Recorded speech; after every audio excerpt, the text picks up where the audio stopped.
Welcome back to Nick Lenz's Comic Corner Classic / Non-Class. Excuse me. This is episode number 1423 and Doubleshot number 1317. Of course, like I said in my last video, one trade is a finale, the yellow one's the start of a trade series.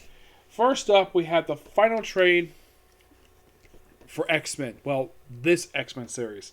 This is technically X-Men Volume 4, and not only this is the last trade for this, also is the last one for Brian Wood's run for the book. Yep. And the original direction of the book. Yep. Now, I should point out that the lineup of this particular series at the time this storyline came out, it is made up of Jubilee, Storm, Psylocke, Monette, Rachel Gray, and we also have briefly joined this team Storm's daughter from the future, who appeared in Battle of the Atom, which after this storyline, she doesn't appear ever again after this. No, not really. Bloodline, this particular storyline itself, is, well, basically revealing what's going on with Shogo. We kind of reveal who his biological father is. And basically his father is a guy called the Future. Apparently some kind of big shot drug deal from South America, from like Europe, South America stuff. And he's connected with Jungle, and apparently Shogo's blood's connected to it. But it's interesting to say the least. I mean, it's got good writing here. I think Brian Wood himself does a great job with this book. Surprisingly, Omega Sentinel was not in this storyline. Nope, she's gone.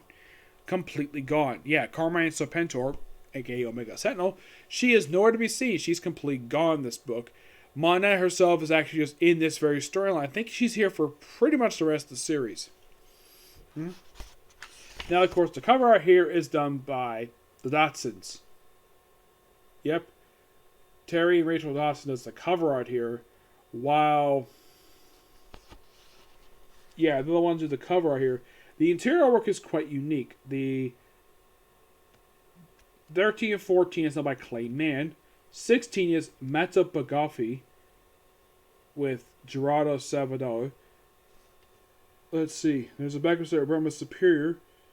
That's done by Phil Bonus. In the last issue, issue 17, it's Paco Diaz and Phil Bonus. Oh, and this guy is the Future. That's what he calls himself. Yep. So they kind of resolve basically that plot thread of basically what the whole thing with Shogo. And basically the way it's written for Storm's daughter, she's basically Shogo's best friend. And of course she calls Storm Mom. Yes, she does call her that. And from what I can tell, she doesn't have a problem with it. Nope. Despite the fact she's technically not a mother yet. Well, because her father is the freaking Black Panther. Though she's never met her father yet in this timeline. Nope, she hasn't. Yeah, this actually... they also... oh yeah, they're officially a team with this story arc, which that's interesting to say at least, because I would have thought, though, they would have been officially a team since the start of this particular run. Yep. But this is just really good. Thoroughly enjoyable.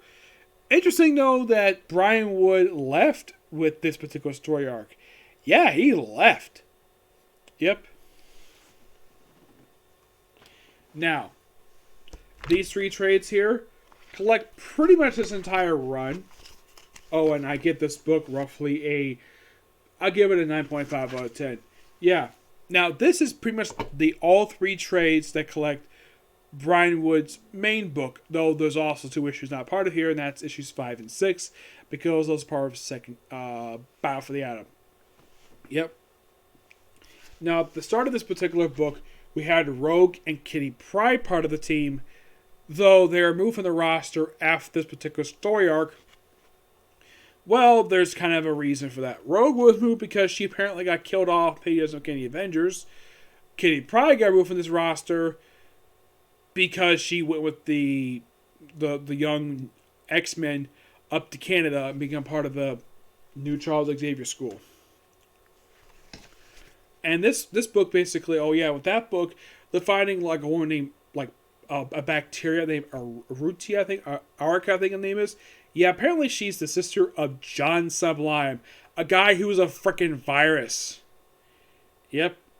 And they later bring it back here, where you have this female X-Men team, which are joined by Carmine Serpentor.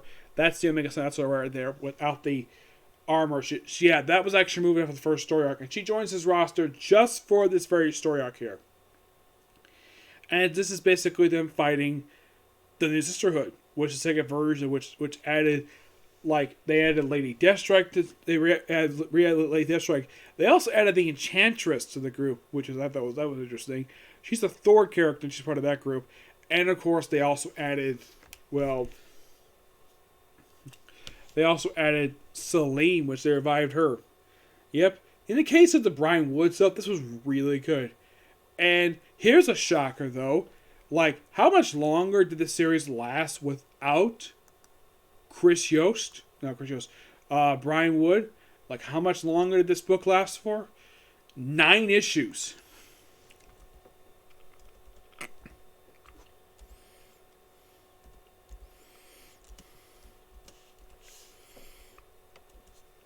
Yeah, 9 issues. That's how much longer this book lasted for. It had 2 writers. It had first Mark Guggenheim for a brief period of time, and then it was, for the last few issues, it was G. Will Wilson. Yep.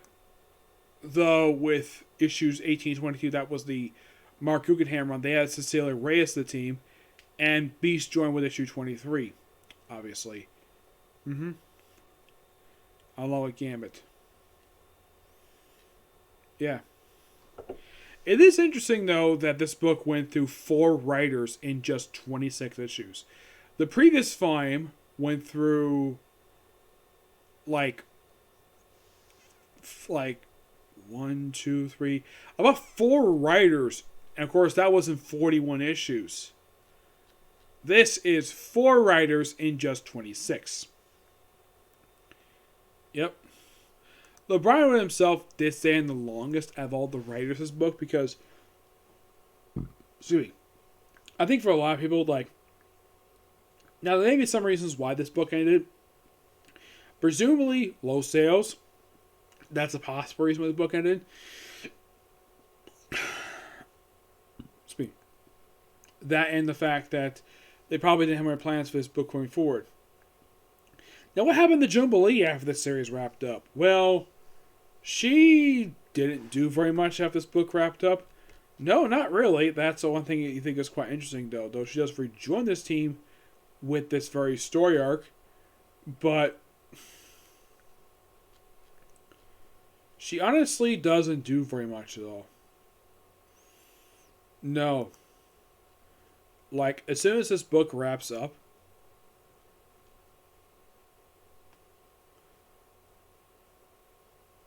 like, she basically just, well, later pops up in Generation X. Yeah, she doesn't do very much after this book wraps up, which people are thinking, then why bring her back for? Honestly, I have no idea. It's almost like they bring her back just to do nothing with her after that. Yeah. I thought that was kind of weird that they just brought her back to the X-Men for this book, and then once this book wraps up, it's almost like they just don't do anything with the character.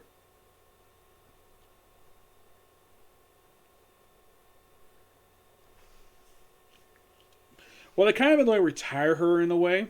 Yes. Well, what the rest of the cast? Well, Storm is still part of this group to the very day, and she still occasionally makes appearances all over the place. Monette. She popped up at Generation X after this book wrapped up, like after Secret Wars, she joined the Uncanny X-Men roster by Colin Bunn and started the storyline where she was possessed by her brother. That got wrapped up in Generation X, and now she is, I believe, part of, well, she is not doing very much as far as I can tell. I think she might be X-Corp. Yeah. Psylocke herself, currently the Captain Britain right now. And she still basically regularly appears in X Comics.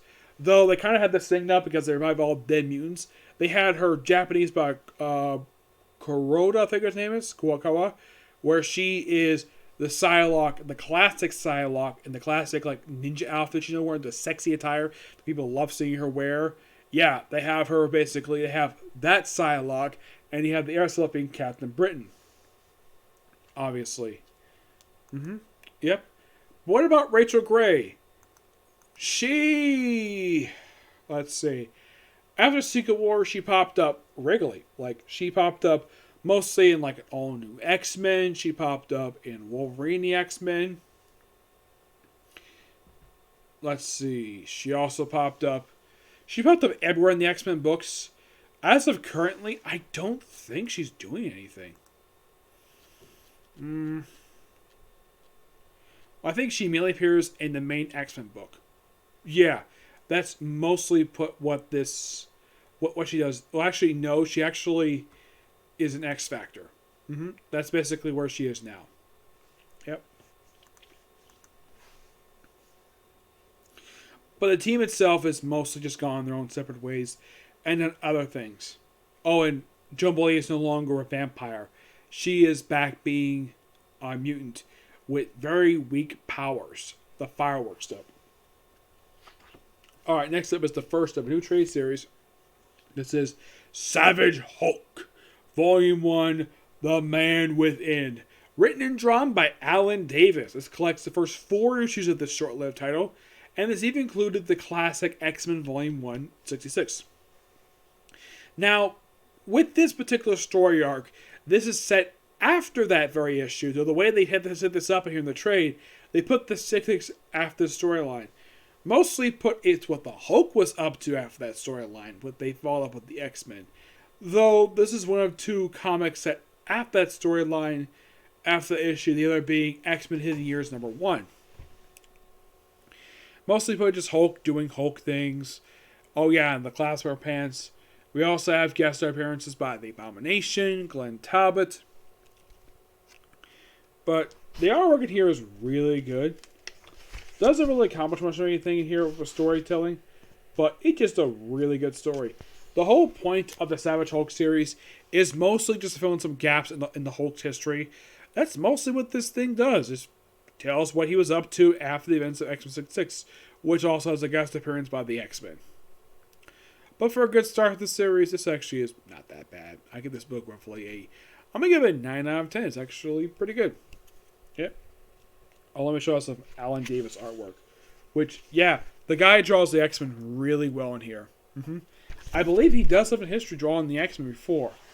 Alan Davis drawing the Hulk, that actually was a really good move on the part of Marvel. Now, he's a legendary artist, Alan Davis. I believe he's been drawing since, like, I'd say, like, I think like the 80s. Yep. Yeah, he was the regular artist for X-Men Volume 2 for a year.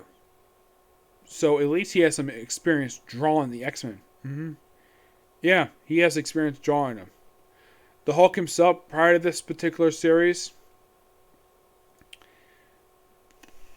did he have experience drawing before? I'm looking at it. Oh yeah, he was also the artist, well, for Kenny X-Men, obviously. But prior to this series, no. He had no real experience drawing the Hulk, but the type of artist he is makes perfect sense. Yep. It's just a fun storyline. That's basically what it is. I will be getting the next volume when I eventually get a chance to get it, but I will get it. Yep. But not much else to say about these 2 trades. They're just both really good. Okay, so that's it. Particularly, we have one more comic corner to do, and it's discussing 2 trades for The Flash. Savior of the universe. Yep. Discussing The Flash next, okay? See you in this video. Bye.